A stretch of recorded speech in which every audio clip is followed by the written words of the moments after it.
This podcast is brought to you by Choke Aloha. Go to chokealoha.com. Use the promo code Jiu-Jitsu Radio. Get 20% off.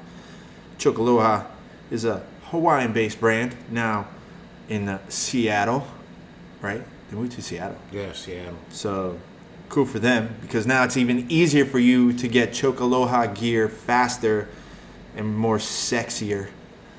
Shipping can be sexy, right? Free shipping is sexy. I don't think any kind of shipping is sexy. Free shipping unless is sexy. Unless you're shipping sexy people. That's the only kind of... Well, I'm not allowed to ship myself cross borders. Anyway, go to chokealoha.com. Use the promo code Jiu-Jitsu Radio. Get 20% off. Spread Choke Aloha wherever you go and always roll with Choke Aloha. Respect everyone, especially your training partners. Always. When you're done with that, go ahead and hit up my people over at Jiu-Jitsu Soap Co. Go to jujitsusoapco.com. Use the promo code JJRadio. And clean your hiney. Clean your hiney. Up and down the crack. Get cleaned up. Did you see the football player that just got a sponsorship? Because he got fined $13,000 for wiping his butt with the football? No. I'll tell you that later. Okay. He should have gotten a Jiu-Jitsu Soap Co. Sponsorship like we did, but evidently he's not as cool as we are. Go to jujitsusoapco.com, use the promo code JJRadio, get 10% off, and then always check out giraffechoke.com. Get 20% off any order of $50 or more when you use the promo code JJRadio. If you haven't seen it, Giraffe Choke has been sponsoring some amazing fighters, including DeMarcus Jackson, Adam Borix. They both won their Bellator fight. And there may be a couple of photos of... Did you say borax? Borix. All right, because borax is a soap itself. Can you use borax as soap? I think that's what it is. Yeah, if it was like 1850s. This is 2018 show. All right, let's catch up with the times, Grandpa. Anyway, draftchoke.com, promo code JJRadio. Tell them I sent you. Look sexy, smell sexy with all of our sponsors. So thank you to all of our sponsors. Also, if you want to support the podcast, please check out my website. Go follow Sonder Marketing. I don't have a promo code. I should set up a promo code, huh? No, I need all the money that I can get, so no promo code. Why would you need a promo code? Right? Yeah, support the podcast. Pick up any one of my artworks or photography. Get it on a coffee mug. Get it on whatever you want. You can check out mycosmicjourney.com. Artworks? Come Yeah. on, dude. You're not an artist. What are you talking about? You're maybe a photographer. You must have not seen my stroke. No, I got plenty of the Endless Roll shirt and all the other ones that I put together. So check it out. Go support. All the proceeds go to me, which I would greatly appreciate that. And then in the meantime, you can also go support Shawn and check out Gorilla Boy BJJ on Instagram and on Twitter. And with that being said, we're going to get into the official shenanigans now. You can't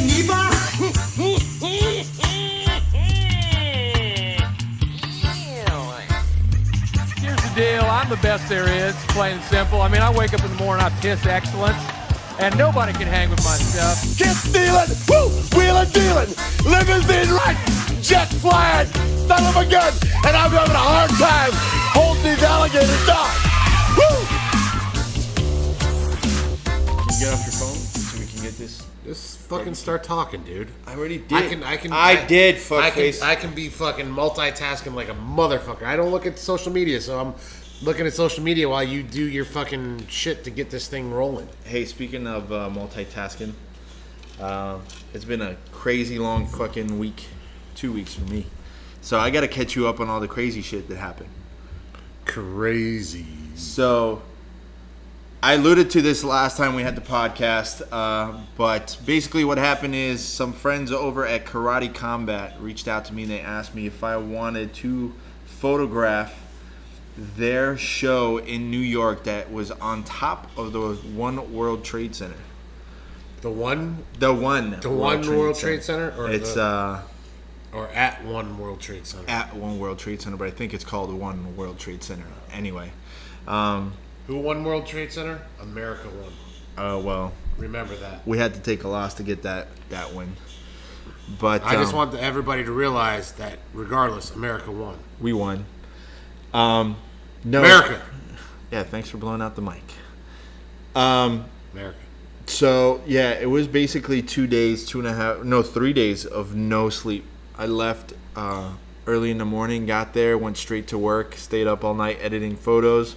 Then the next day was actual. First day was the weigh-in, second day was the actual fight. Now, let's go over the Premise? The premise of Karate Combat, because some of the pictures you showed, it looked like somebody was doing a fucking throw. No, there was throws, there was takedowns. So the way that I can, if I remember everything correctly, is you can do takedowns, you can do ground and pound, but only for 5 seconds. You can do throws. You can't clinch, you can't do knees, and you can't do elbows. So the whole idea is that everybody stays long. So it's just as much striking as possible, really, and to stay active. The thing is, because of that, it's a lot of everybody looking for the one-punch knockout. So it's not combos. There's no real combos. Maybe Did anybody get knocked out? Oh, there was some good fucking knockouts. Like, bad. Now, here's the thing. I love the show, but I think it's as risky as you can get. Because, again, mind you, we were on the 102nd floor. So imagine fighting at sea level is tough enough as it is, but now you're jacking up the elevation. And you might think, oh, it's in a building. Like, it's not that much. No, 102 stories is pretty fucking high up there. It's 1776, which I totally got that way after the fact, by the way. I got that way after the fucking fact. Like, as after the show, I'm taking the elevator down, I see, like, height 1776. I'm like, motherfucker. All right. I don't know if isn't it the total with the point up that's up top, 1776? I don't know if it's think so. To the 102nd floor, it's 1776. No, but even then, it's still, what, 1,500 feet? Probably. Maybe 1,400? I don't know Anyway. how big the point is. They're What's your fighting at point? elevation. Yeah. So they're, like, you could tell by, because they're all in great shape. All the fighters are in great shape, but then all of a sudden you can tell, like, oh, fuck, they're fucking winded. Like, it really does affect them. And now the floor did have a little bit of padding, but they were fighting on vinyl and not canvas. So it was slippery. So it got slickery. And then when you saw the takedowns, if you see the photos, you can't tell. You can watch it. I think it's up on UFC Fight Pass now. It's streamed on Fight Pass. But now I think they put one or two of the fights up there. When they slammed, they fucking hit hard. These guys hit hard. And there was a couple of just standing knockouts where the guys got fucking rocked. Well, how did they pull the the knocked out bodies out of that fucking pit? So that's the tough part. So so if you don't know, if you guys haven't seen it, if you look it up, I mean, it's as blood sport as you could get. It's a pit. So they have, obviously the sides are elevated and it goes down. It's basically a pit. And then between rounds, to get in and out, you have to climb the wall. So you might have just gotten fucking rocked. You have to climb up. And one of the guys that was in the corner that I was standing at, he got fucking rocked. And he's like stumbling back and like trying to get up the wall. One of the guys did get knocked out, and he was trying to come up, and like I'm holding my camera in one hand and like trying to help pull him up with the other hand. So it's a not an easy way to get in and out of the ring. I'm always afraid of, just because they run in or they'll jump in, I'm like, oh, someone's gonna like twist an ankle just coming in. You see like the ref. What like is it something that where they can like basically cut out a section to make a walkway and then put it back in? No, you couldn't do that. You couldn't do that because you can use the wall in the fight. So it's not. But the wall's at an angle. It'd be hard to use in a fight. No, the people used it. Some guys were like running on the side trying to do some. Yeah, but you could lock it in. Like if you could, like use Velcro, like our crash mats. When they're Velcro together, they don't fucking move. The one thing that it's easy to say like, oh, that's not gonna sell with MMA, blah blah blah. The one thing that I really really love about the Karate Combat stuff is it's about a show. It's about the mood. It's a story. So they make it very moody. They make it very scenic. So it's like you are watching a movie. And like when you come in, if I just told you, Shawn, meet me here 7:00, and I'll like just trust me. It's just like show up. It's like the movie Lionheart. Right. You just fucking show up. By the way, that movie had an incredible bad guy in it. Lionheart? Who's the bad guy in His name was Attila. He had like big fucking mutton chops and a big like long hair, and he was just. It wasn't jacked. Like Shonuff? Yeah, not really, but he was like Middle Eastern. Right. And he had a cool look to him, and he was one of the unbeatable fighters. And of course, Jean-Claude Van Damme took him out, Right. Because But Jean-Claude Van Damme. But that's the vibe. Like, you walk in, and it's, holy shit, I'm at a fight on top of the World Trade Center overlooking New York. It's about as close to a movie as you're going to get for a real fight. So the mood and everything was really cool. Well, do you remember Lionheart? No. Lionheart.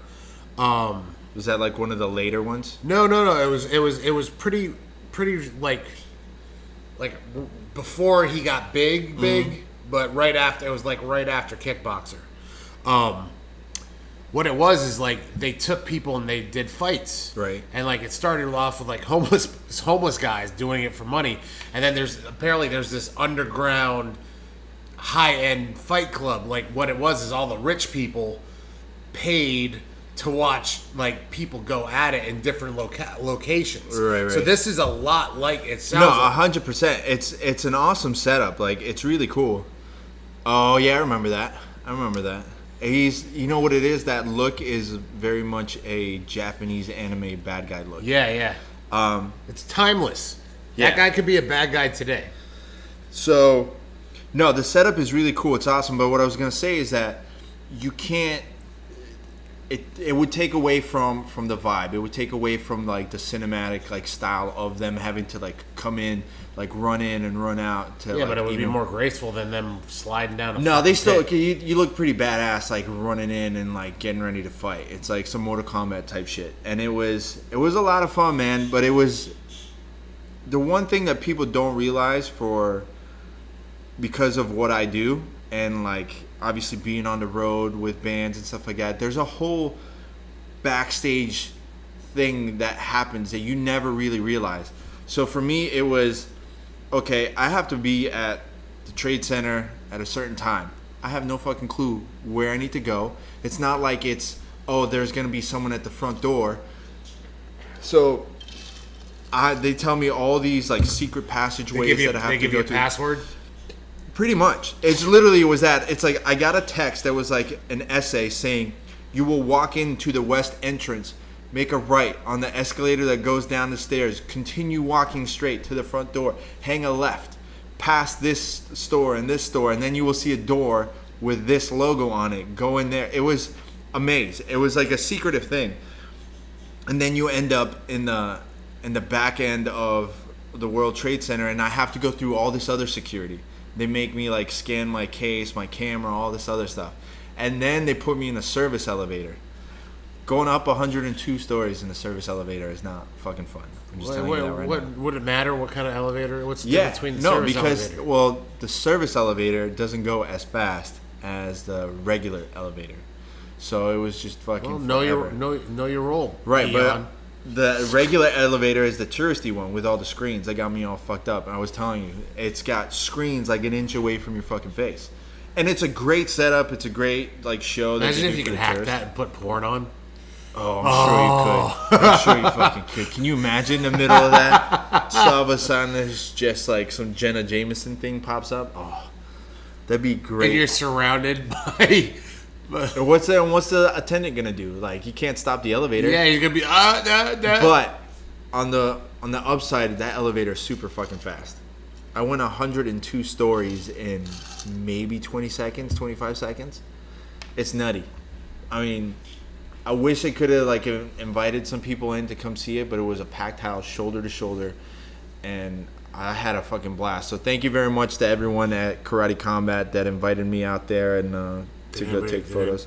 Did anybody go, oh, No, there was a lot of like kiosk screams though. There was some kiosks. Yeah, a couple like here and there, nothing crazy. It wasn't like the stereotypical karate stuff. These guys are legit. These guys are legit fighters. No. I assume so.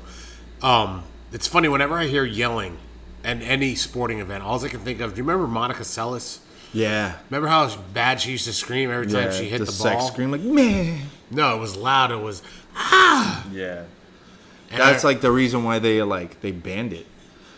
Did they ban it? Well, they didn't ban it, but yeah, they went for like a full on like stoppage of of trying like getting people to stop screaming like that because it was getting like obscene in tennis. It's ridiculous. You don't need in karate I can understand, or even fighting I can understand, because when you yell out it tightens everything up. Yeah.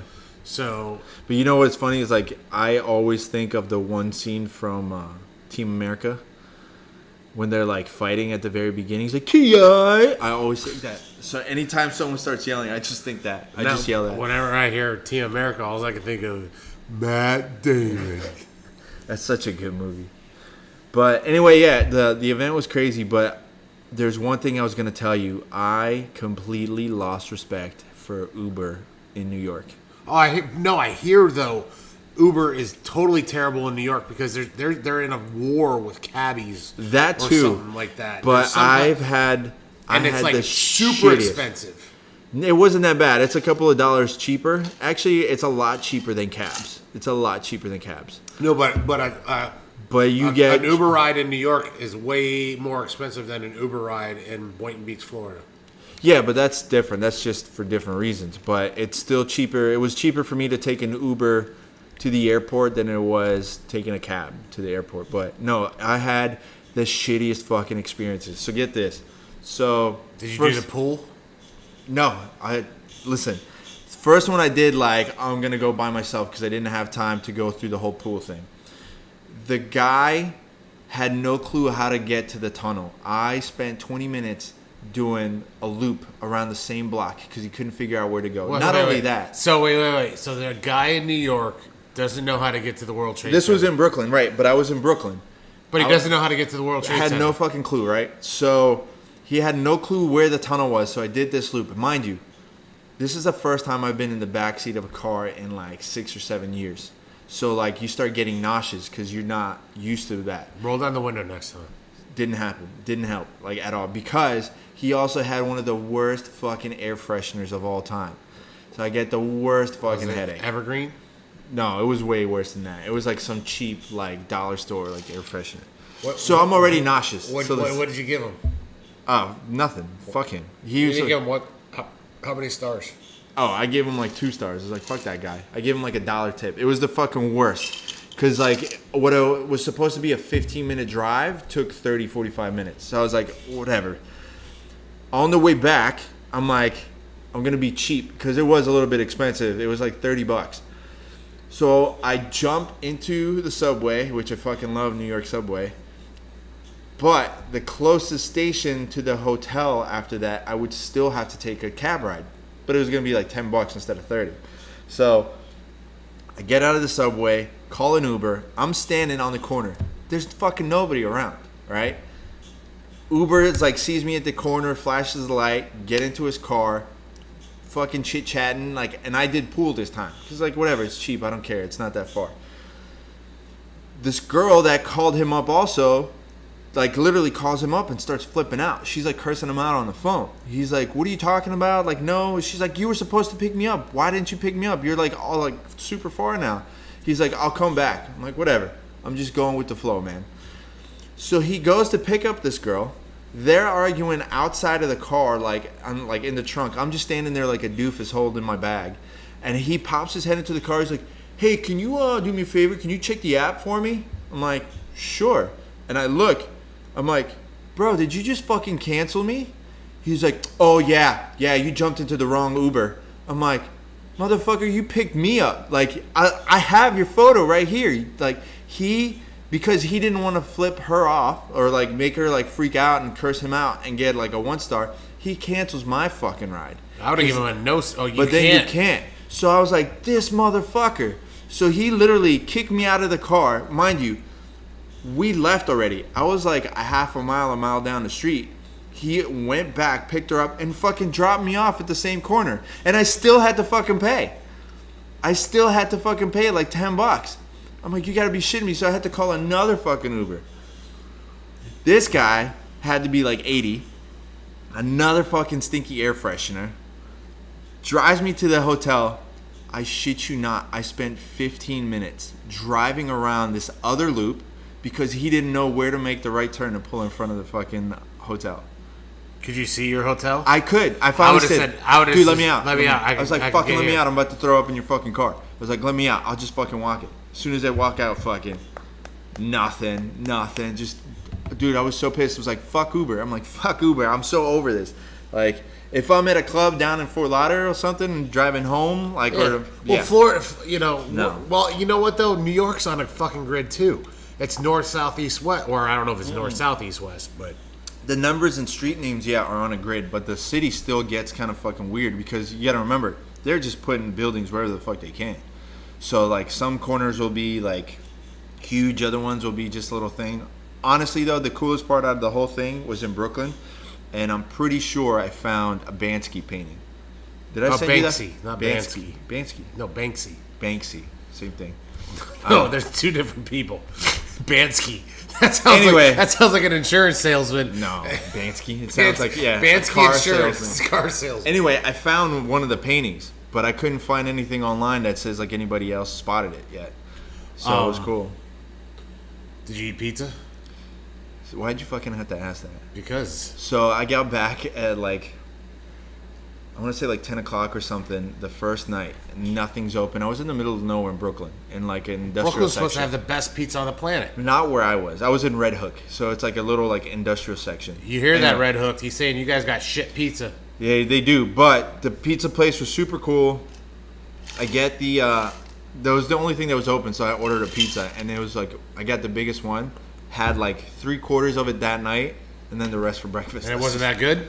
It was good enough. It's one of those good enough pizzas that fits the role. But dude, it's like Brooklyn's supposed to have the best pizza on the planet. Brooklyn has some great pizza, but what it is what's it called? The one that's under Dumbo. They like have one up in Jupiter now. Something with a G, I forget. I don't know. I've never been to New York City. Dude, you gotta go. It's fun. There's a lot to do. It's got its ups and downs. But I got fucked over, and I was there when Trump was there. So traffic was a fucking monster. But, the other thing I meant to tell you. If you're a conspiracy theorist, dude, there's millions of conspiracies that you could look at with 9/11 and all this stuff. Like, all the stuff that's changed. From the amount of times that I've been in New York, from the first time that I went in 2001, 2002, all the way to now. There's so much stuff that's changed, and it's creepy to see what they're planning for. They're planning for like a full-on like chemical attack. What do you mean? Like Walking Dead, cut off the city kind of thing. Why? What? Tell me what's. So, I want to say like a year or two ago, there was like a big stink that they posted up these metal like barriers against the wall when you go into the tunnel. So there's only like a handful of tunnels that go in and out of the city, right? So as soon as you go towards the tunnel, you'll notice there on both sides there's these metal like tubes, I guess, like half tubes stuck into the wall where you can't see what's inside of it for like the first 15, 20 feet. And then there's light posts that come out. And they're not regular lights. They're spotlights. They're floodlight spotlights. And they're all aimed directly at the fucking tunnel, at the entrance. So it's like, okay, that's sketchy. And they won't tell you what's in there. Like the MTA won't say what's in the actual thing. As you get close to the tunnel, they have two walls that are like giant steel walls that you look at, and they look very like well artsy made. Like they have insignias and all that stuff. But you realize that's a giant steel fucking door. And they have it just covered enough so like subliminally you can't tell that it's an actual vault door. So if shit goes down, all they have to do is close it, and no one's coming in or out of that tunnel. Well, maybe what if it's for if the tunnel floods? That's part of it that they can use. But even then, if a tunnel floods, the water's only going to go up to sea level. Like once it comes up, it'll go up to the sea level. Yeah, so you're going to have water up to that point in sea level, which is a great inconvenience for sure, but a minor inconvenience compared to an entire tunnel flooding. But why do you need doors coming in and out of the city? Why would you have to seal people out? You see what I'm saying?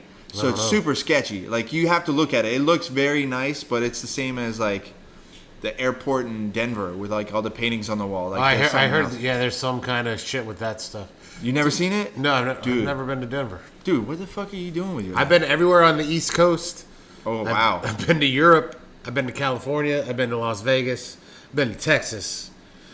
But no, you go to Colorado, just that alone to walk around and you see it, it's fucking sketchy. Like you can't say that there isn't a darker meaning to it. well, how do you know it's just some fucking? It's not just some fucking artist. No. that said, It's "Fuck the you." whole theme. It's a whole theme all throughout the Maybe it was airport. done by an art. Maybe they hired a fucking crazy artist. Who would want guys with flamethrowers and gas masks burning buildings and mothers holding crying babies in the airport? And death. And there's death. There's like an 8-foot tall like thing of death holding like the whatchamacallit, the scythe. The skies. Scythe. So like no, I'm not that deep into conspiracies, but you look at that, you're like, okay, some fuckery is going on here for sure. But anyway, it was an awesome event. It was fun to be in New York, and it was funner that it was only a short time because I can only take so much in New York now. Weren't you living in New York at one point? I did. I lived in New York for a couple of months at one point, which was fun at the time. But again, I was living in an apartment probably the size of half the room here that we're in right now. And That's pretty big. with 10 people. That's pretty small. Yeah. There was one room. So this is when I hear people say, oh, I paid my dues and this, that. You haven't fucking done shit. All right. I fucking lived the cliches. Where we had one of the rooms, there were so many people that your bed space was dictated by what time you had to wake up in the morning. So if you had to get up, or if I had to get up before you, then I had the closest spot to the door. So that way when I woke up, I didn't have to walk all over everyone and wake everybody What up. happens if you had to pee in the middle of the night? You gotta get up. And then the worst part is, we actually at one point unscrewed the door so we didn't have to like force the door open and close or whatever when someone had to go out in the middle of the night. I was the designated rat catcher, so every night I would set up rat traps so it wouldn't end up crawling all over everybody. I had a pigeon die in the wall behind me like twice.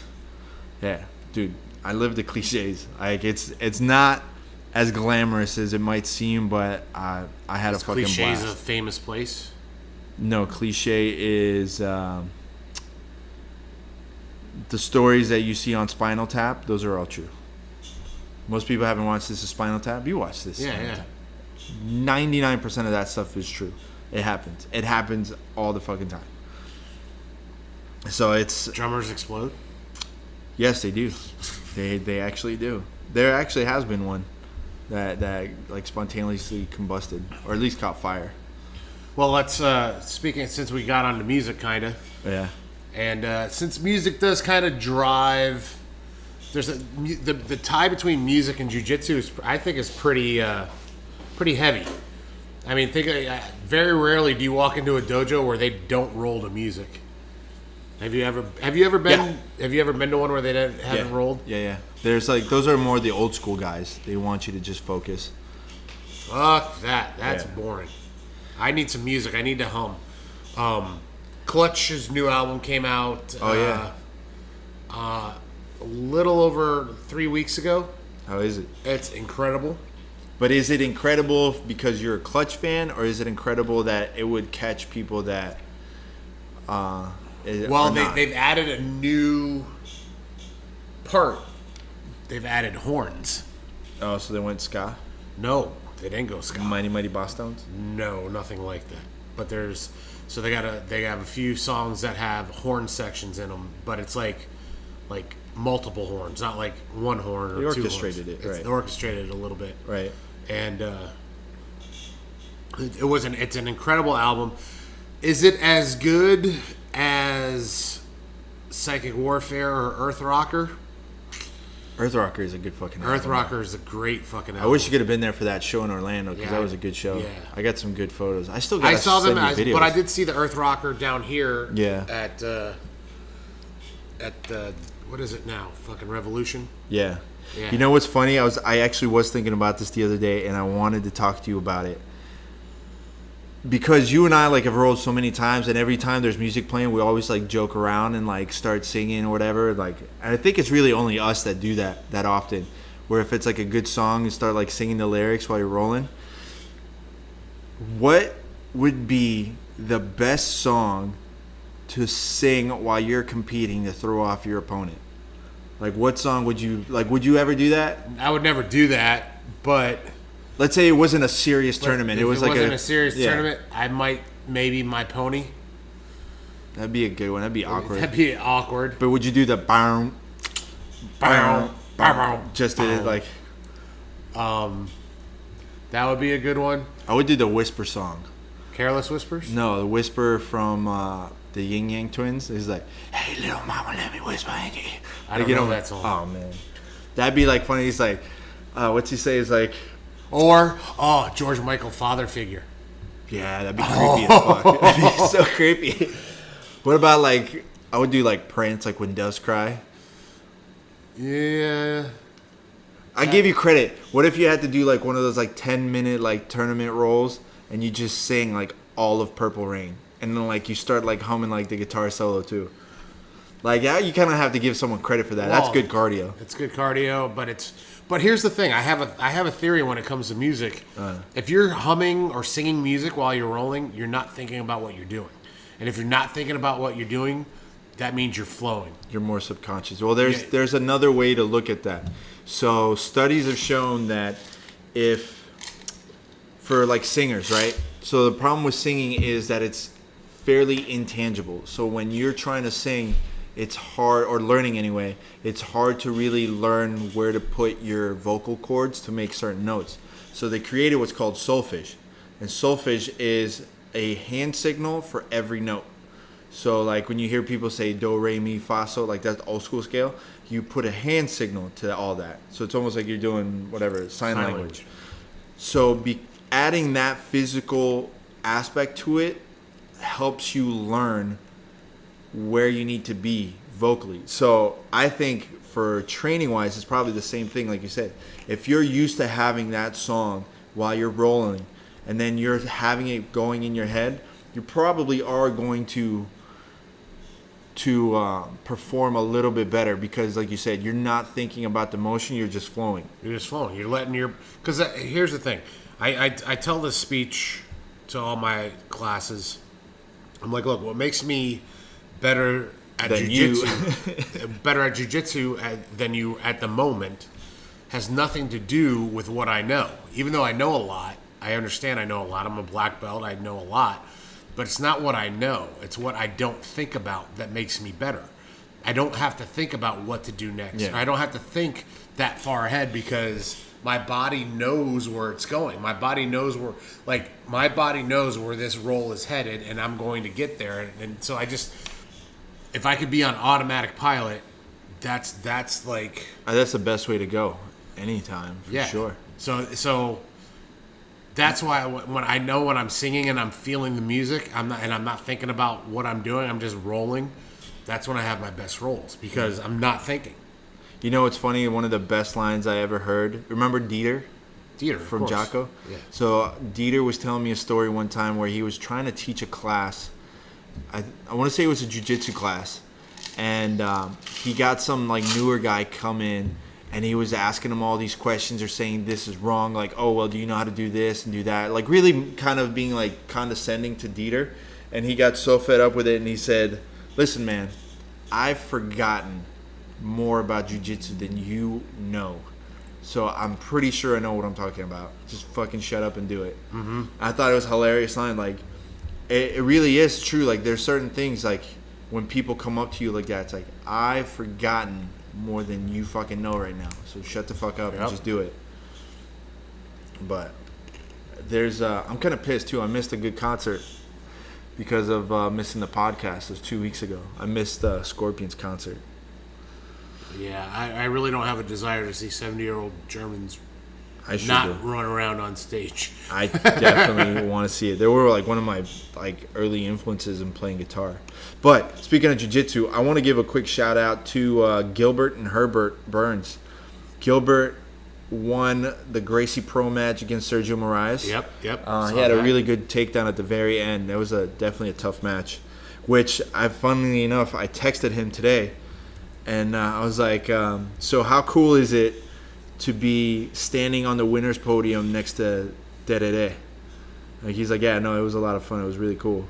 which is like you think about it from growing up, obviously in Brazil, and then like, I mean, how cool would it be to stand next to today and say like, yeah, I won today too, and it's just you two black belts, like, it's crazy.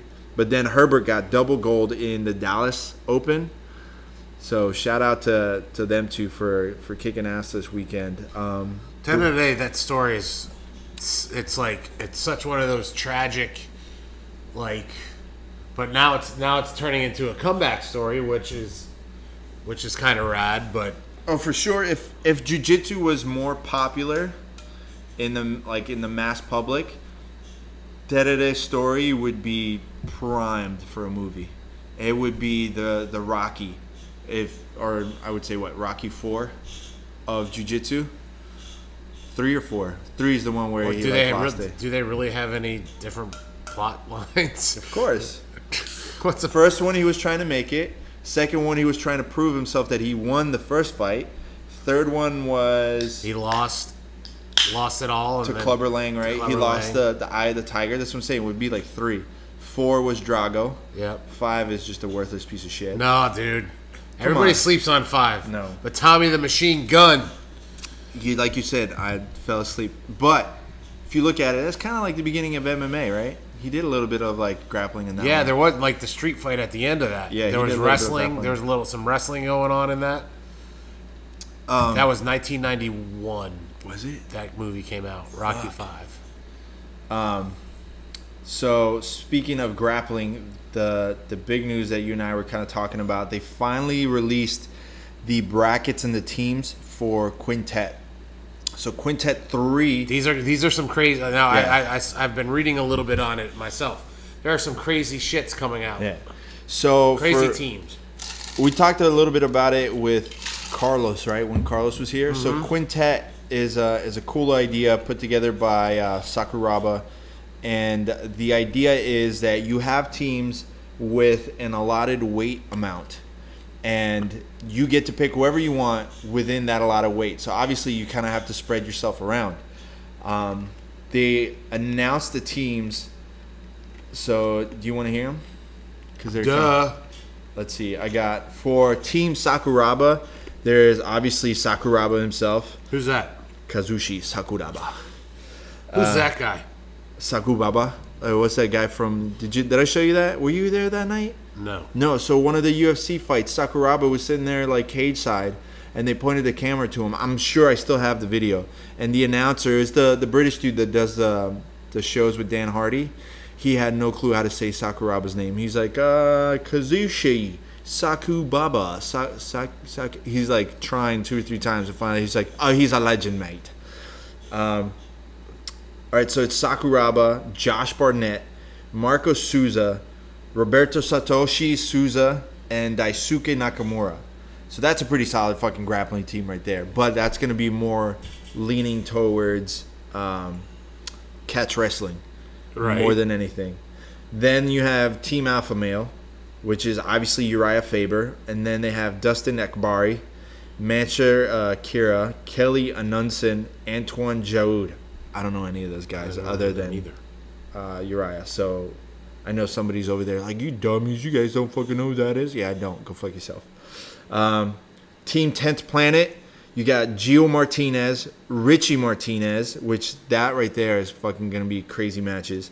PJ Bark, Amir Alam, and Adam Saknoff. And I'm pretty sure I've seen Adam compete before. I'm not sure. Then you have Team Polaris, which is Gregor Gracie, Craig Jones, Marcin Held, Dan Strauss, and Shaolin. Oh. So that's a pretty solid team. Marcin needs to get some redemption after his last big appearance. Yeah. Losing by wrist lock in the first 30 seconds but I is think, not fun. Again, I don't know if he actually lost. He tapped out. He lost. No, but what I'm saying is, and Wagner said this, I heard Wagner say this as well. He doesn't know if he actually tapped him or the guy was trying to play the rules. Like he thought there was some rule. I saw someone go tap, tap, tap, tap, tap. So that's a tap. I'm not saying that, but he was looking for some kind of a penalty or something like that. Okay, so moving on to the special single match. Did you see this one? Hideo Tokoro, who is 41 years old, against Nicky Ryan. Oh, boy. So that one is going to be old man strength against new school psychosis, psychoticness, whatever you want to call it. And then you got, this is going to be the good one. This is kind of funny to me. Frank Mir Oh, I did hear about that. versus Satoshi Ishii. Which I find kind of crazy considering the fact that Frank is weighing at 120 kilos and Satoshi is at 108. So that's a good like 20, 15 pound like weight discrepancy. I thought Josh Barnett was in this one too. Not against Frank. Pretty sure Josh already beat Frank. Well, don't worry, we won't check our facts. So I'll check it later. But that's Friday. So if you guys are not sure, go check it out. And then we have Miami Open coming up. well, the night before Miami Open is the fight to win. Which I will be at photographing. So if you guys want to come out and snag some photos with me, I'll be photographing mat side and running back and forth backstage taking photos. So I'm actually looking forward to that. My professor, George Santiago, is going to be competing. There's a couple other cool matches. I think Herbert's competing. Is Marcelo competing? I want to say Marcelo's competing. I have to double check. Let me see. I will look at the card. Once I can get my back fixed, which is getting better by the day. I did. I've done. Did you do what I told you to look up? No, I've been doing yoga like a motherfucker. I've done 11 classes in the last 2.5 weeks. Right. It's feeling better. I would love to do those fight to wins after I get healed. Who would you think they would give you? There's a bunch of ultra heavyweights out there, especially in Florida. Yeah, but who? There's Charlot, who I had that match with at the Worlds. There's Vita Doria, or Victor Doria. Yeah. There's a bunch of ultra heavyweights that are out there. Yeah. I don't know about the Young Bucks. I'm sure there's some Young Bucks, but like if I just have to do one match, I'll go against a Young Buck. Yeah. So here I got the card. Oh shit, that's right. I forgot that. Wagner is going up against Augusto Tanquinho Mendez, and then Jay-Z is actually going to be competing against Fred Moncayo, which that'll be a pretty good match. And then Sam McCoy versus Devin Moultrie, which you know Sam. I know Sam. Yeah, Sam's at ATT. Victor Doria versus Ricardo Ribeiro, which that's going to be pretty cool. Rodrigo is going against Joseph Rivera from Atos. Vitor Schlosser against Walber Barros. I don't think I know Walber. Efren. Efren Ruiz against Rodrigo Antunes. So Efren is a really awesome competitor. He's a black belt. One of the nicest guys you'll ever fucking meet. He's a little older, to put it nicely. He's a little older, but he fucking goes against like these young bloods like you wouldn't believe, man. Like I said, he's one of the nicest dudes, and I don't think he gets enough credit because he's a badass black belt for sure. So that's going to be a good match. Sam McCoy is probably the nicest dude I've ever met. Yeah. And then Leandro Albuquerque against Roberto Repetto. Baby Monster is going up against Marcos Maciel de Oliveira. Baby Monster is doing what he's doing is he's basically seemed like he's done with MMA. I don't know if he's done. I don't know if he's done, but it seems like he's done. And but he's really making a name for himself in jiu-jitsu.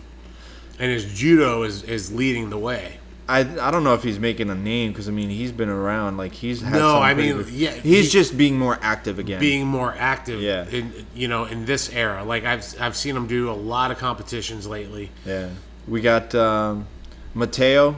Mateo's going up against Adrian Benavidez. Mateo from AJ's camp. Mateo Londona. He's awesome. The dude is jacked now, man. I don't know when's the last time you've seen him. When he was a kid. I know. I saw him a few weeks ago, and compared to how he was like 2 years ago, the dude is jacked. Enrico Coco. Don't know the guy, unfortunately. Sorry. Enrico Coco's a high-level competitor. He's at Zen Jiu-Jitsu. Yeah, against Ricky Samilia. Pulga against Ricky Nelson, which that's going to be a good match. Kevin Mahecha against Jim Ehlers. Jake Ferrara against Jan Moromarco. Jake is again with, he's GFT, but he trains with AJ. Herbert against Josh Garcia.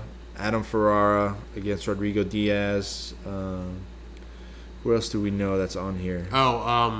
Maggie Grandotti against Brittany Elkin. So Maggie's a savage on the mats. Rodrigo is... You already said it. Oh, you already said Rodrigo. Come on, you're not even paying attention. Rodrigo's taking on Shane, my other buddy Shane. Yeah.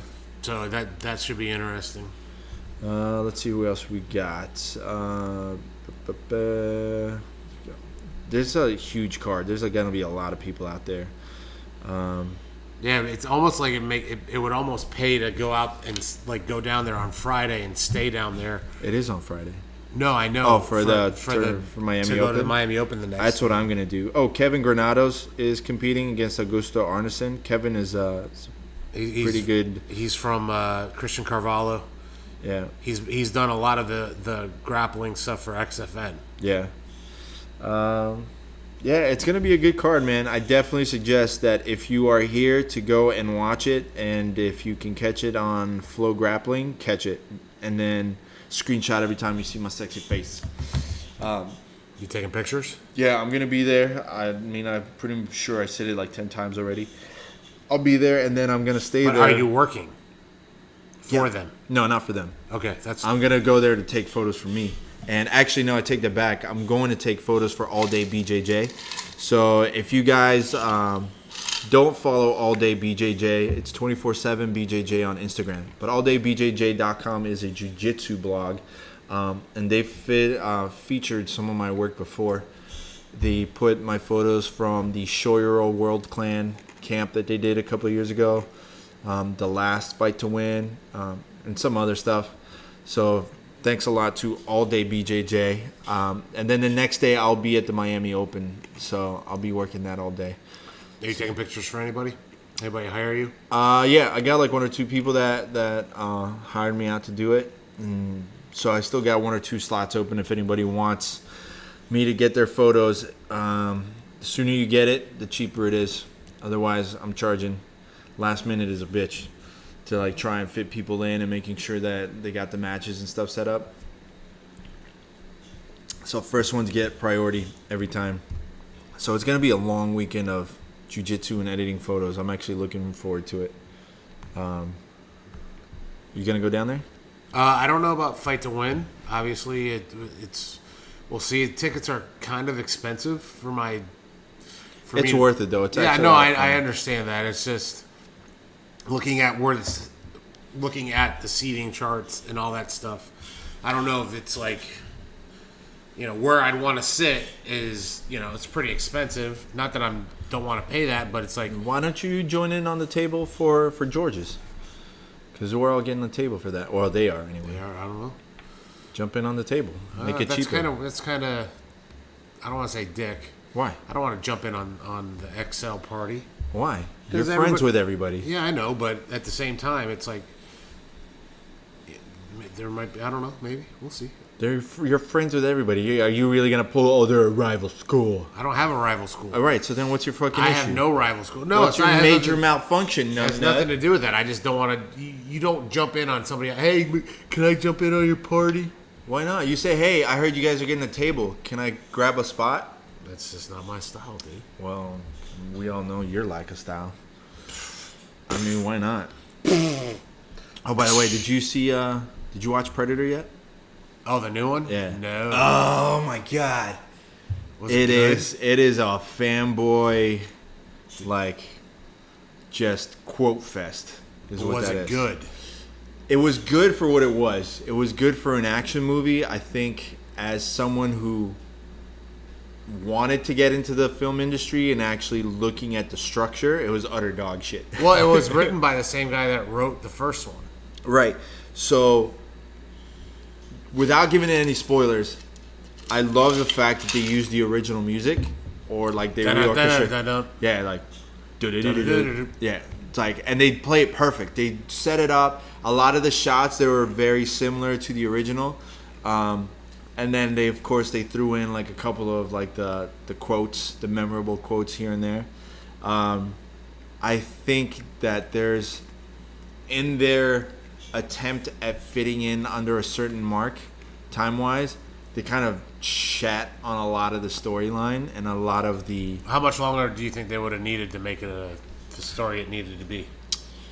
If they probably would have added another 30 minutes, it would have flowed a lot better, and it wouldn't have needed the jump cuts. I kind of feel like they were struggling so hard to fill in those typecast type of roles. Like, okay, we need the demolition expert, and then we need the crazy guy that likes to go and shoot around. Like, they tried so hard that they kind of fucked over the story, the flow of the story. They had to figure out, okay, how can we get all these guys together in one spot without making it look like they were already a team beforehand. So it's kind of... Oh, they weren't a team? No.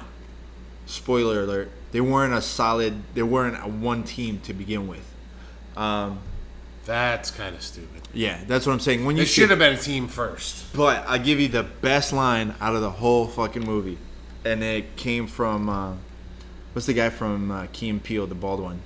Is that Key or Peele? I forget. That's Peele, right? That's Key. Key? No, Michael Keegan. Yeah, it's Michael. Right. Jordan Peele is the other. The other guy, right? So he had the best line in the whole fucking movie. So he's trying to piss off one of the other guys, and he says, I forget what his name is. Like, let's say it's like Smith. He's like, hey, what's the difference between, damn, fuck, and I totally forgot it. I just had a brain fart. Fuck, he had such a good line. Were they on the bus? Oh, he says, what's the difference between a joke and 10 black guys? And they're like, what? He's like, Smith's mom can't take a joke. It was so fucking good. I was like, I'm the only one that caught that in like the movie theater. I was like dying by myself. I was like, bah! It was so good. But it, like I said, it had its ups and downs. There was like gaps in the storyline, but for an action movie, short of being a Michael Bay movie, it was pretty good. It didn't play out the way that the way that I thought it should have played out. But once you see it, I'll tell you why. Okay. I think once you get to the end, I think you'll think exactly what I thought was about to happen, but didn't fucking happen. So go watch the movie because it's pretty good for an action flick. Yeah. And Venom comes out tonight.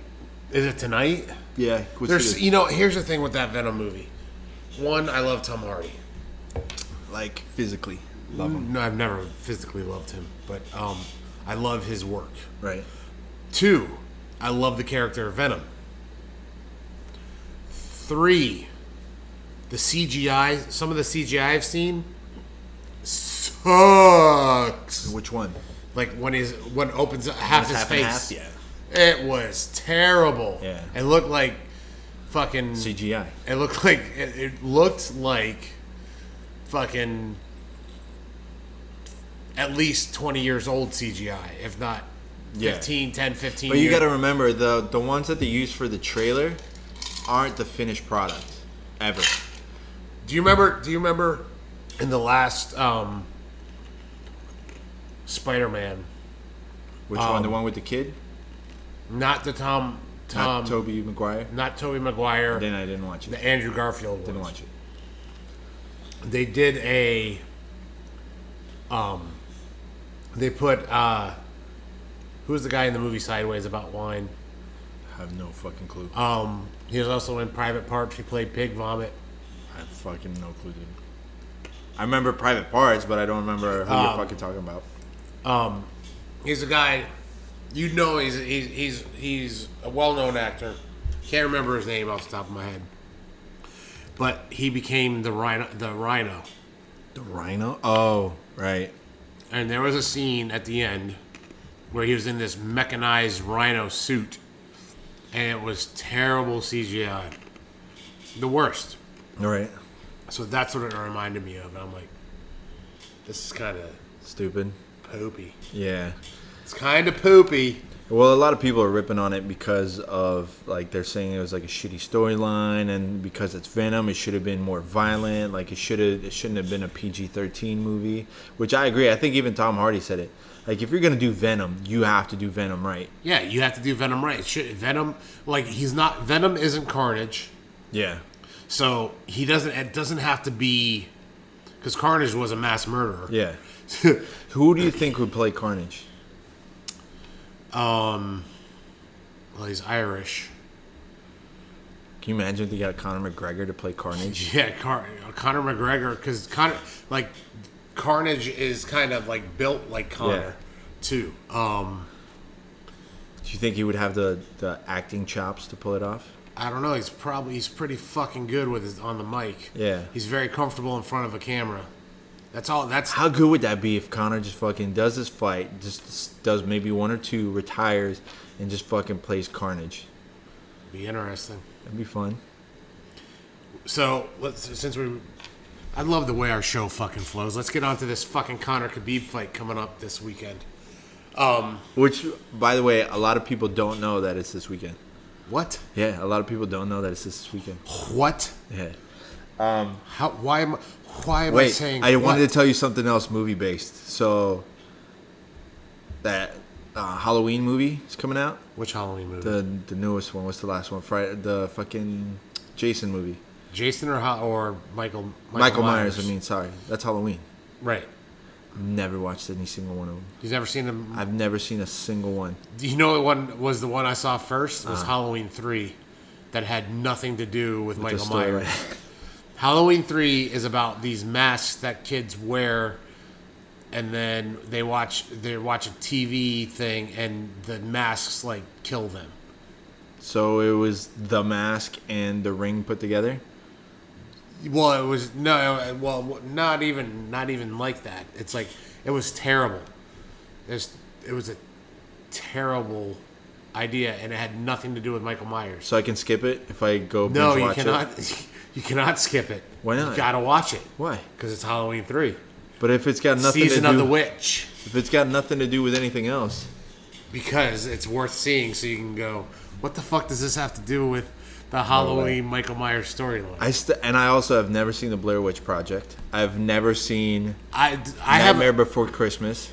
I've never seen A Nightmare Before Christmas either, but I've seen both Blair Witch projects, and a lot of people shit on the second Blair Witch Project because the second Blair Witch project wasn't like, because the first one was that first person. Yeah. You know, everybody, when it first came out, everybody was freaking the fuck out. People thought it was real. People thought it was real. People are fucking dumb.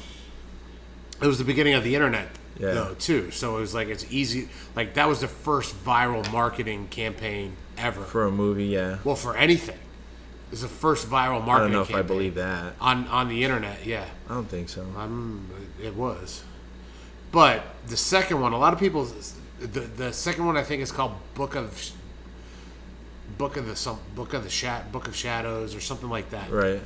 And here's what's freaky about the second one. The second one, if people have seen it, what it is what fucks with your brain at the end of it is what these people were seeing happening wasn't what really was happening, or it was because there's video footage of what was really happening, right. and what they saw is really happening. So they were happening. hallucinating. Right, because of the witch. Yeah. But it fucks with your brain because you're like, oh, imagine if there's shit that goes on, like, where we think this is what's going on, but that's not what's fucking going on. There was a movie like that. I never got to watch it. That it was these guys, like kids, all go into like the woods or whatever, and they go looking for like mushrooms, and they take like shrooms or whatever to trip out, and next thing you know, they're all like going crazy and they're like killing each other and stuff like that, but they're just tripping out. So I never watched it, but I remember the same premise. Did I ever make you watch Troll Hunter? I've seen Troll Hunter. That's such a good fucking movie. If you guys want a good fucking movie to watch this Halloween, watch Troll Hunter. I don't think it's on Netflix anymore. I don't even know why they call it Troll Hunter, because they're really not hunting troll. Yeah, they are. The guy is. That's the whole thing. The guy is a troll hunter. Yeah, but that giant one at the end. Don't fucking spoil it, dum-dum. Spoiler. Don't. No. Leave that spoiler in there. I'm just checking the time. Yeah, no, that movie's so fucking good. That movie is so fucking good. Like, the CGI on that one's pretty good. Yeah, because it looks like... It looks real. They blended it in with the background because it was snowing and stuff like that. So but not even the one at the end. I'm saying, like, the ones at the beginning when they're, like, in the woods and stuff. They do such a good job. But that was done kind of in that same... Yeah, that's what I'm saying. Yeah, it remind me. It's got the Blair Witch style to it with the addition of other stuff. So if you guys want to watch a good movie, like... What is it, Swedish movie or Norwegian or something like that? Norwegian, because that's, like, where the story or the legend or whatever it is. It's one of those Scandinavian countries. It's actually pretty fucking good. I fucking love it. And because there's some parts where you really do get, like, into the movie, like, oh, fuck. But it's worth the watch. What were you going to say now? You were going to bring up something? Conor. Oh, the Conor Khabib fight. Right. So let me bring up the card. So the Conor Khabib fight that's coming up this weekend. Let's get into this shit because it's fun. So, but here's what I wanted to talk about. Right. Obviously, everybody says Ali is the greatest talker of all time. I would venture out to say that Conor is at that same level. Yeah, for sure. I would as agree with Ali. If not a little bit better, because he's able to do it without shtick, which makes it more interesting. His shtick only comes in at the end when he's trying to sell the card. His shtick only comes in when he throws in like which you can tell he learned that from boxing, where he'll sit there talk all kinds of shit, and you'll see it live on October 6th, only on pay-per-view. Get yourself some proper 12 for the he does that at the very end, but everything else is all legit him. I watched a blind taste test on Flow Grappling about over 3 whiskeys. Yeah. It was Jameson, Proper 12, and some other one that I don't know because I don't drink whiskey. Right. The blind taste test, they all loved Conor's shit over the other 2. Really? Yep. Well, even our homies over at 6 Round Podcast, they did a blind taste test, evidently. I didn't get to hear the podcast or watch any kind of video on it yet, but supposedly they said it's pretty good too. I actually tried to look for a bottle this weekend. I couldn't find one. Yeah. Like, I might have to try and find one. I did fuck up the one I was trying to buy sake and ended up buying, like, plum wine. Yeah, 14% alcohol. Was it good? Japanese blood. It wasn't bad. It was more like a dessert wine, so it's, like, sweet. Right. But it'll fuck you up. And, like, they have it in, like, a nice little, like, sports bottle. It looks like one of those, like, those silver water bottles, whatever they're called. And, yeah, it'll fuck you up. Here, real quick, I'll tell you the card. Ryan LaFleur against Tony Martin. Ryan LaFleur is a rad dude. Nice guy. Gray Maynard against Nick Lentz. Oh, that'll be interesting. Yeah, Nick's Fuck Nick Lentz. Why? Why? Because he said I look like a Cenobite. Oh, ha! I gotta find that. I gotta have that conversation still. Yeah, Nick is the man. Make sure you guys follow Nick Lentz on Instagram because he's getting even better with his memes, and he's actually got something planned for everybody. He's with Hard Knocks now, right? Yeah, he's training with Henry. He's a super nice guy, man. Lena Landsberg against Yana Kunitskaya. Is that the lady? That's not the one that had the Hitler-loving boyfriend, husband. No, she's American. Yeah. Scott Holtzman against Alan Patrick. Aspen Ladd against Tanya Evinger, which, whatever. You can pass that one. Aspen, where the beer flows like wine. The salmon flock the women flock like the salmon of Capistrano. Vicente Luque against Jalen Turner. That's going to be a good fight. Gilbert's actually going over there right now to corner him. Sergio Perez against Jussier Formiga. Oh, Vicente. Yeah, Vicente. I didn't. It's Vicente. That's why. Vicente. Michelle Watterson. So hot. Want to touch the Jaime. Felice Herrig. I like Felice too. Felice can be sexy as shit on her Instagram. It depends. Other times it's just kind of like, yeah. She can get it. She can get it. I'll go ahead and pass. Try not to be disrespectful. I don't mean my penis. I mean she can get the win. Stupid. That's such a bad cover up. Derek Lewis against Alexander Volkov. That's going to be a pretty fun fight. I'm hoping that Derek Lewis doesn't pull another my back fucked up. Well, here's the thing. I can understand what the fight was with fucking Ngannou and Derek Lewis. Would you want to get hit by either one of them fuckers? No, of course not. And I can tell you what, neither of those fuckers wanted to get hit by each other either. Look, it can go either way. Either Ngannou suddenly becomes some fucking monster, like where he's like, fuck this, I'm going out for the kill every time, or he just kind of coasts and he disappears into the could have beens. Yeah. OSP against Dominic Reyes, and Tony Ferguson against Anthony Pettis. That should be a really good one. Should be pretty good. That's going to be a flashy fight for sure. And then you got Khabib against Conor. So I'm saying, what's right before the main event? Tony against Anthony. That's a great fucking But I'm thinking Khabib against Conor is gonna be a 2-rounder. 2-rounder? I think it's gonna be a 2-rounder. Well, when did MJ rock him in that fight? The first round. First round. So it'll be if it doesn't end within the first 2 minutes, it'll be the first 2 minutes of the second round. So you're calling it for Conor? I'm calling it for Conor.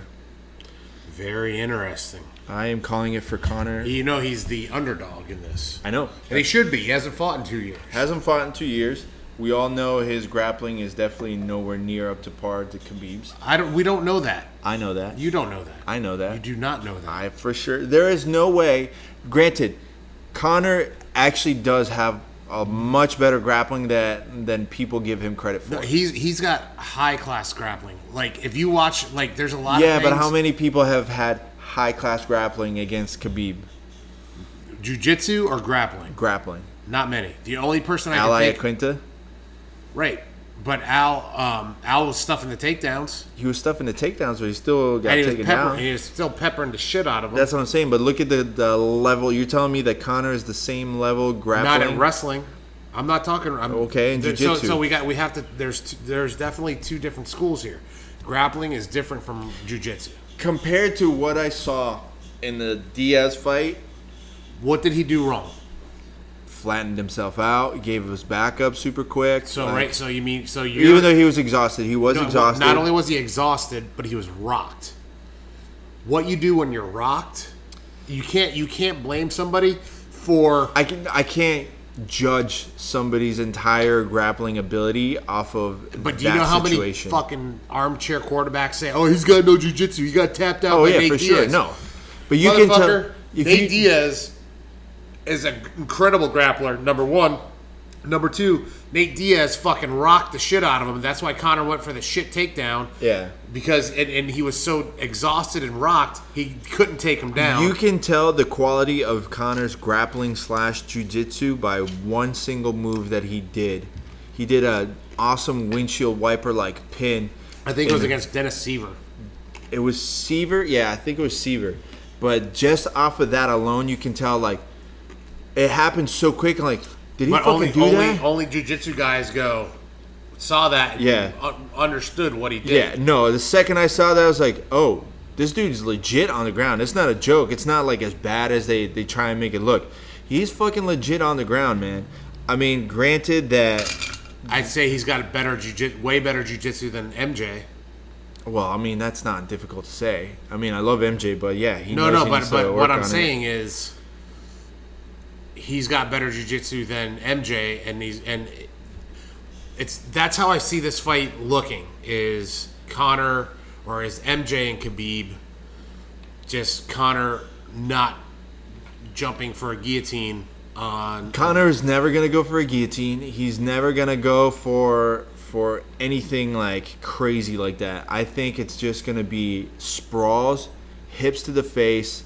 Maybe some like pummeling to like reverse stuff, and that's it. Like, but I don't think he's gonna try and do anything remotely close. Go ahead and fuck up my hard drive, please.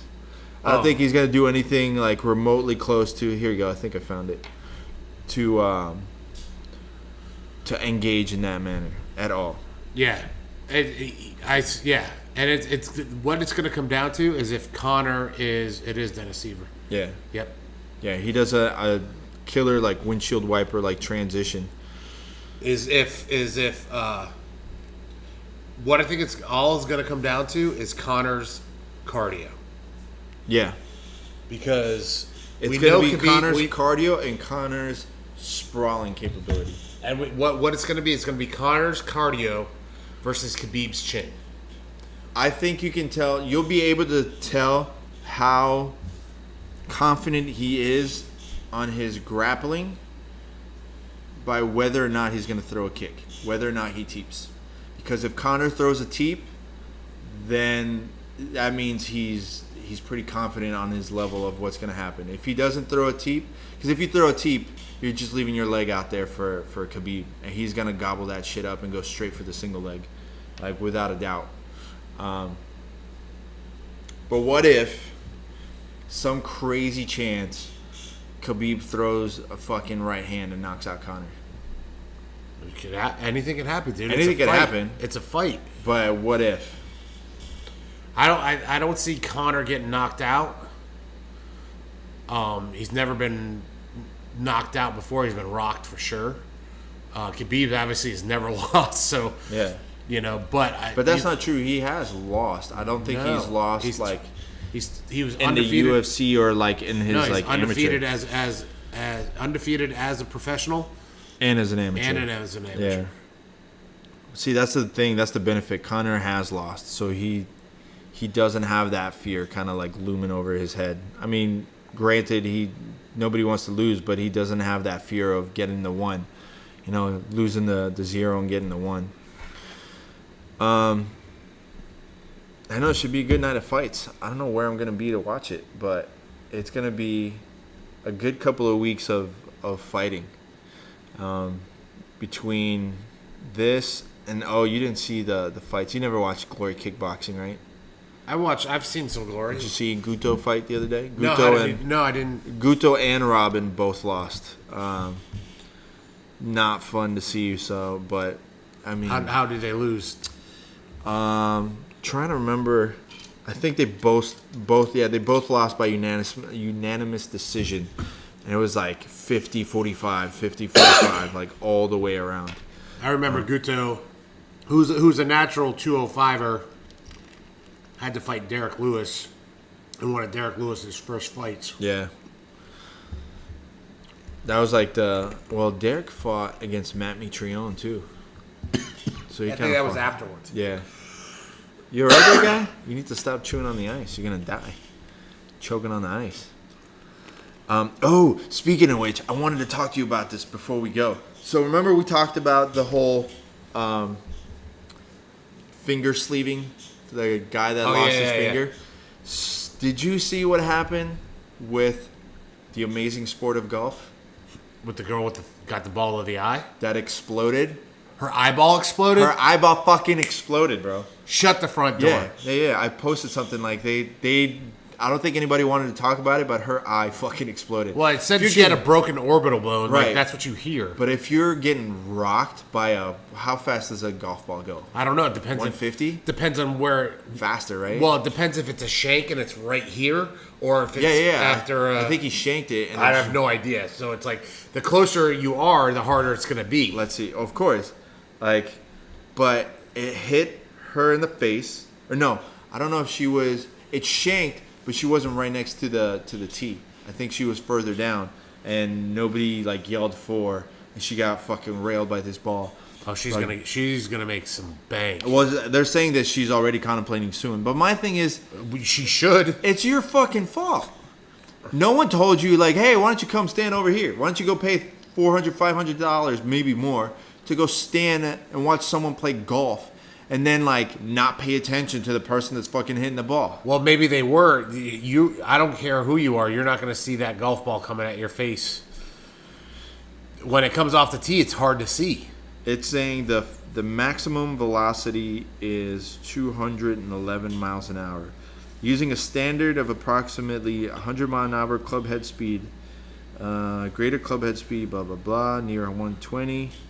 So, yeah, it's like 100 to 200 miles an hour is what that ball is flying at. So, she got hit by that. But either way, you're paying to fucking go there. If you look at the ticket, they tell you, you need to fucking watch out for yourself. Everyone's going to say 4. She could have. But when that tee goes off, when that ball goes off the tee, have you ever tried to watch? Yeah. It's hard as shit to see where that ball is. So that's what I'm saying. It's like, wouldn't you sit there and be like, maybe I shouldn't fucking be here? No, because you no one expects a pro to fucking shank it. Doesn't matter. Anything can happen. You You don't expect a fucking NASCAR to go flying into the fucking stands, but tires go flying into the stands. Yeah, I know. And That's why they have that fucking giant like cage around it. It still happens. This might change the way golf is. No. Depending if she sues and gets. It depends on how much she sues. She can sue, but the most that they'll say is like they'll probably start making people fill out disclaimers and stuff like that, saying like, look, they already are not allowed to have their phones. When you go to watch a game, you're not allowed to have your phone. Game or whatever round of golf, but can you imagine like, what did you do today? Well, I wanted to go catch a round of golf with the boys and took one to the eye. My theory is if you're going to watch golf, there's something wrong with you. That's what I'm saying. It's like, it's boring as fuck, man. And we have friends that go and see these things and like, dude, you couldn't catch me. Everybody says the Masters is worth seeing. I don't give a fuck. But I've never been to a NASCAR race either. I've been to a open tennis tournament. Like, it was the Miami Open. I forget what it was called, the Ericsson Open at the time. Awesome. Fucking awesome. Great. Horrible to watch the women play because it was boring as fucking sand. It was watching paint dry on fucking sand. That's how fucking boring it was. Are you saying that women can't play as good as No, men? I think some women are amazing fucking tennis players. The 2 that I saw were fucking boring as dirt. Did you hear what John McEnroe said a couple years ago? No, it was a long time ago. Yeah, well, he said something stupid about Serena Williams. Yeah, he said something stupid. Well, I don't know if it's stupid. He said that she probably couldn't beat like the 500 ranked. She couldn't. Yeah, she couldn't be like the first 100 men or something stupid. First 500 men. Like it's dumb.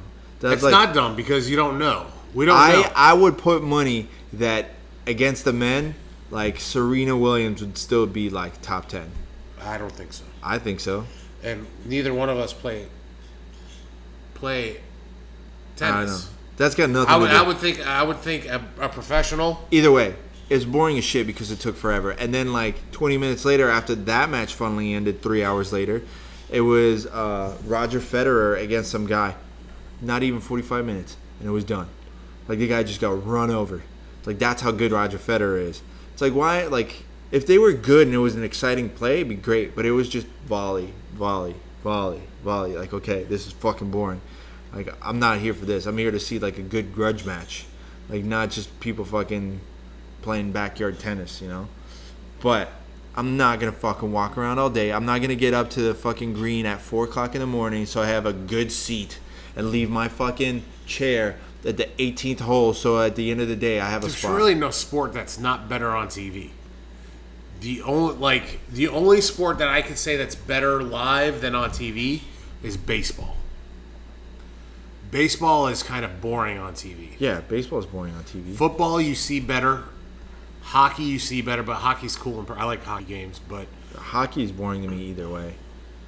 It's just soccer on ice. No, it's the same game. I don't think so. It's the same exact game. You remember when they had the little streamer chip in the puck so you could follow it on TV? They still can. Do they still do that? Yeah. I thought they stopped that. No, it's love illuminated. That. Yeah, I fucking love that. After they got rid of it because everyone hated it, I'm like, fuck hockey. I'm not trying to watch this bullshit. I don't even know where the fucking puck is. I'm not bothered. If you like soccer, you should like hockey. It's the same game. I'm trying to think, like, what is more exciting in person than on TV? Boxing is good if you have the right seats. Let's say if you have the right seats. Golf is boring regardless what you do unless you're fucking playing it. Whether it's live or on TV, it's fucking boring as shit. Playing it is where it's at. Soccer, I'm sure, is better live because you're in the crowd and there's more energy. Depends on who's playing, but yeah, that's definitely better live. But, I mean, it's fun to watch it on TV because you see all the crazy angles and stuff. So it really does depend. baseball is just boring as fucking dirt on TV. What else is there?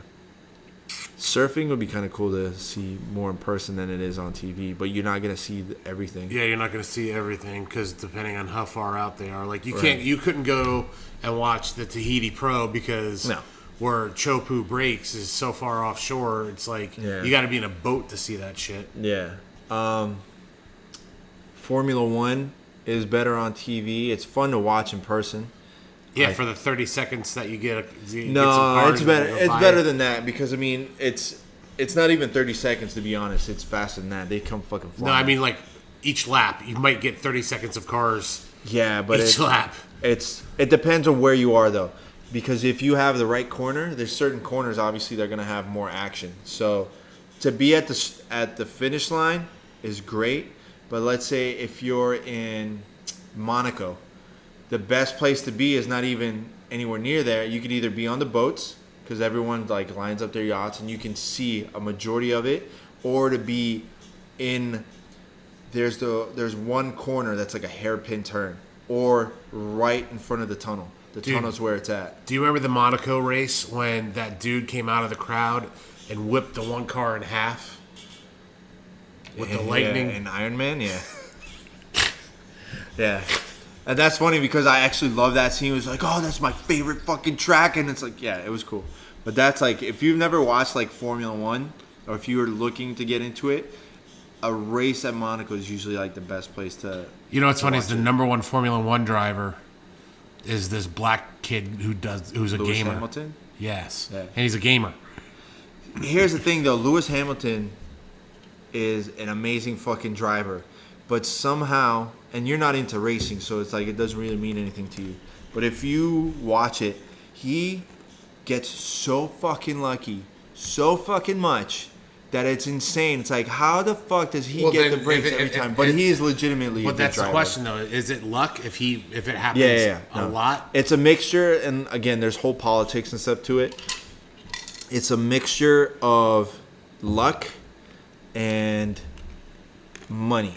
So you have two people per team, right? So if you and I are on the same team, let's say I'm Lewis Hamilton and you're fucking, I forget the guy's name. Who? Aaron Burr. No. I forget the other guy that's on Mercedes. Anyway, I'm the one that wins all these championships, blah, blah, blah. Let's say, all right, and I think it just happened in Russia at the Sochi race. You're winning. You're down to the last, like, whatever laps. You're winning. But if you win, you might get a couple of points. And granted, let's say you get 20 points, I get 18. The next person gets 15, right? If I lose those 2 points, that lets the next person up a little bit closer to me. Compared to if I had the 20, he only had 15. So at the end of the year, they all rack up the points of where you're at on first, second, third, whatever. So to avoid having that person get closer to Lewis Hamilton, they made you duck down and let me get first. Same thing that happened in Talladega Nights. Like, yeah, you need to hang back so I can get first place. It's the same idea. How pissed would you fucking be? Depends. You're still getting a paycheck. You're still getting a fucking paycheck. But your goal is, paycheck. Let's say your dream in life was like, I wanted to win the Monaco Grand Prix, or I wanted to win the fucking the Monza Grand Prix. Well, when you make enough money, you go start your own team. No. You don't understand the kind of money that's in this. You need to sit down and watch one race. Not start your own team, but switch teams. That's a whole different thing altogether too. That's more difficult than fucking getting traded into like the Patriots or something like that. You have to like really play like weird politics. You have to be super but if careful. you're the number 2 guy, and say the number 1 and number 4 guy are on the same team, but you're a team owner and your guys are number 8 and number 14. It happens. It happens all the time where they make the trade and stuff. Yeah. I think one guy, I'll forget who it is. Like one guy is leaving like Ferrari to go to like a rival team or vice versa and stuff. So it happens. It happens all the time. There's really only a handful of guys that are top tier Formula One drivers, and then there's other guys that always want to be in there. Obviously, like the younger you are, the easier it is to bide your time. But if you get guys like Fernando Alonso, he's like older, He's fighting for every like scrap that he can get, and he's still good. But you're fighting against the young bloods. But the amount of money that's in Formula One, dude, you have no fucking idea. Go watch it. Like, just watch the first 20 minutes of a race, like 10 minutes before it starts and 10, 15 minutes after it starts. And then you see, when you see them in the pit, they're in like fucking buses. They have these giant buses that pull up and all of a sudden turn into buildings. I wonder what the pit crew makes. They make a pretty good amount of money because they have to train. So while you're in the fucking Bahamas soaking it up, they're drilling. And they're working and learning the car and tweaking it, and then you get like maybe one weekend. You're literally only allowed a weekend to go and drive the car. You tell me what it is that you like about the car, what you don't like about the car. I want this change, I want that change. They have to go and fix it off of one weekend, and you driving it for 10 minutes. You say, yeah, well, the right rear is not giving me enough traction. It's a little drifty. I want to take this kind of a turn. And those guys go in there. They're all engineers. They're mechanics, but they're all engineers. I'm talking about like the tire changer gas guy. Yeah. No, they're all engineers. They're all super smart guys. What does trains have to do with this? Huh? Trains? No, they train. No, but you say they're engineers. What? I don't understand. All right. You pull a random dad joke in there. No, they're Makes me laugh. No, they're all in there. Like, they're all legit, like, intelligent guys, and like they get paid, but it's a high stress job. So like, let's say they come in on like a Wednesday, Thursday, they start setting up. Fridays, you get like a warm-up lap, practice laps. They have to go and fix everything. There's something wrong. They stay up all night fixing everything. They maybe get like a couple hours of sleep. Then come Saturday, and then you do the qualifying. Something else happened. Now they have to go ahead and tweak stuff even more. And then they have to stay up for the race the next morning. Like, dude, they go hardcore. And that's why they have like a break in between the season, because everybody's burnt out. Every other week, you got to be in a different part of the world, no sleep, fixing the car constantly. Fuck that. They get paid pretty good. But if you end up being the mechanic for Ferrari or Mercedes, you could fucking go anywhere you want after that. You could go to any company and be like the head of the department way after that. Like, it's no joke, man. But look at the beginning of the races and look at like where they keep everything, and it's fucking insane to see that kind of money. But I think we should wrap it up. We got a lot of stuff to go over for next week too. So next week we can do the hopefully get Steve the Weasel. Steve the Weasel. Well, it depends if he's teaching or not. Yeah. Trying to get Steve to come back onto the podcast, but evidently he's too cool now for us. He doesn't love us anymore. Well, he's doing everybody else's podcast. I know, right? What a fucking dick move. How long have we been asking him to come back? And then he's like, oh, guys, I fucking love you guys. Then what does he do? He rubs it in our face by tagging us on all the other podcasts that he's doing. Fucking dick move, bro. It's like, oh, this is the podcast that I was on. Like, oh, my bad, dude. These guys didn't love you for the last, like, 2 years while you were sitting there taking a break. Or the last 10 years in my case, if not longer. And then all of a sudden they're like, hey, buddy, we want you on our podcast. Why don't you fucking come on? It's like, oh, sure thing. I can drop everything that I'm doing and get my mullet ass all the way over there. Fucking guy. Now, we love you, Steve. Are you going to get tickets for that, or is he hooking us up? I don't think he can hook us up. Fucking scumbag. You can get in. You're a fucking photographer. I got in last time. I just walked in. You just walked in. Yeah, I'll see. I'll try and get in there, and I definitely want to go watch that fight. They actually got a good couple of fights. Underground CFC or whatever it's called? CF? I don't know. I have no idea. No, they're pretty good. You got a card coming up in December. Yeah, it's a pro card too. XFN. Yeah, shout out to Daniel K. Actually, I drove by the other day. Make sure you guys pick up your tickets for XFN, because that one is going to be a good card. And the end of the year cards usually sell out. Oh yeah, it's right before Christmas. Yeah. So these fighters they dieted through fucking Thanksgiving. You know who's notorious who got stuck doing that for a while a lot? I think it was Jay-Z. Jay-Z got stuck like. Yeah, but he's Brazilian. He doesn't really do Thanksgiving. Jay-Z does food. That's all I know. Jay-Z does chocolate. Yeah. And you know what his favorite is? What? Chocolate covered pretzels. Really? Yep. Oh, I gotta fuck with him now. I'm just gonna leave a random bag of flips every time. Oh, I bought him after one of his fights. I got him a box of Hoffman's chocolate pretzels. Oh, well, we got to do Oktoberfest too. Oh yeah, it's We coming. got to do that drunk Oktoberfest. When is that? It should be coming Next up. weekend. Is it It's next weekend? Yeah. So we got to do that drunk It'd be cool podcast. it'd be cool to do a podcast at. It's impossible. I know it's impossible, but it would be fucking awesome. How fucking awesome would it be to do a podcast? Yeah, I think if we can't all go to it, I think we need to do that drunk podcast. I think what's next week? Next week is the 12th, 13th. Yeah, we can't do that weekend because that's the weekend of the fight stuff. Right, but we could do that Sunday. We could do that Sunday. Yeah, but I don't want to go Monday. Fucking. You're not going to be hungover. You didn't get hungover last year. I didn't drink last year. Yeah, you did. No, not last year. The year before. All right. I did. All right, so I think we're going to plan out the Oktoberfest podcast and just get drunk and do it. I think everyone's got to bring like a good case of like German beer or some kind of good beer. We should set this stuff up here. Go to fucking Oktoberfest, get Come fucking back. hammered, take an Uber No, back there's here. no way, because there's no way that any of us would be able. I for sure won't be able. Well, I'm a professional. I could probably set this up and get this running, but like no, there's too much stuff like distractions in here. We'd be fucking running all over the place. and trying No, to we're train. not. It's not like we're doing shrooms and getting high. We're fucking drunk. Allegedly, it'd be cool to do, but oh shit, when is that? Is it Okay. this week? Does it start this weekend? Yeah, or yeah. not? The first one is next weekend. So then we I also drove by have it. the following week. Normally It's 2 only weeks. 2 weekends. It used to be the whole month, man. That was the shit back in the day. All right, well, stay tuned for it. We're getting planned out for an Oktoberfest drinking podcast. Thank you, everybody, for tuning in. I did want to give actually a quick shout out to Rob for taking the Yeah, time. 19th, 20th, and 21st. We could do it on that weekend too. No, I can't. Why not? Because that's the weekend where I might be at the seminar up in Cocoa Beach with Marcelo and Herbert Burns. Maybe. I'm not sure yet. I got to double check if I can pull it off. No, I want to give a shout out to podcast supporter Rob.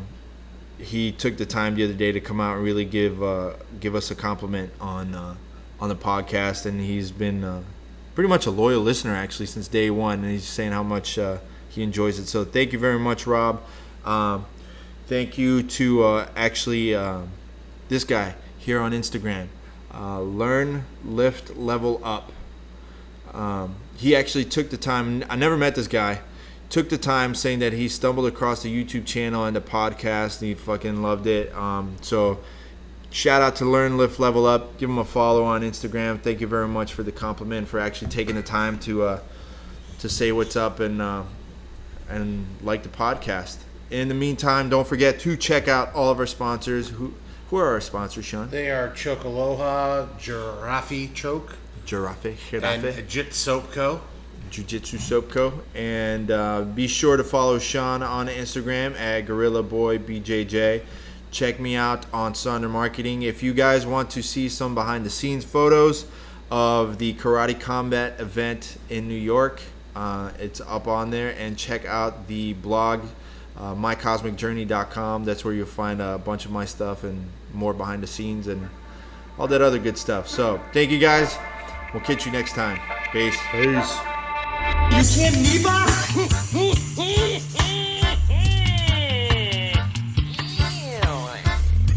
Here's the deal. I'm the best there is, plain and simple. I mean, I wake up in the morning, I piss excellence, and nobody can hang with my stuff. Get stealing, woo, wheeling, dealing, limousine right, jet flying, son of a gun, and I'm having a hard time holding these alligators down.